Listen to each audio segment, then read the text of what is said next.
Это Саша Зайцев, студент вуза, и к Насте он испытывает чувства, но он не в курсе, как себя вести круто перед главной умницей и красавицей института. Саша дико робкий и нерешительный, и поэтому так стесняется подойти к ней. Ведь когда она рядом, даже говорит затруднительно, приходится ждать, чтобы эмоции подутихли. Но если вдруг что-то бьет его по голове, или же в глаза ударяет яркий свет, или, например, оглушает громкий звук, он становится Федором, который очень крут.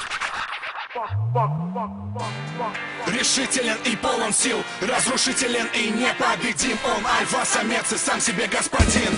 Зайцев +1. Им будут наказаны хулиганы, ему будет принадлежать сердце любимой дамы. Он точно будет в институте самым популярным.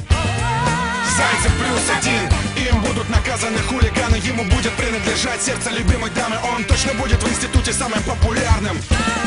Зайцев +1. Федор много жестит, он дерзкий тип. В голове Саши сидит где-то лет 6. Впору к психотерапевту идти, но тот говорит, избавления нету, прости. Зато с диагнозом раздвоения личности никак не получается обычный стиль жизни вести. Циничность Федора наперекор Сашиной ботаничности по поводу настенной любви дает кучу перспектив. Но если вдруг они будут сотрудничать наравне, то положив конец войне, получит вдвойне. У Федора куча энергии, у Саши море идей, а девочки любят умных плохих парней. Решителен и полон сил, разрушителен и непобедим. Он альфа-самец и сам себе господин. Зайцев +1. Им будут наказаны хулиганы, ему будет принадлежать сердце любимой дамы. Он точно будет в институте самым популярным. Зайцев +1. Им будут наказаны хулиганы, ему будет принадлежать сердце любимой дамы. Он точно будет в институте самым популярным.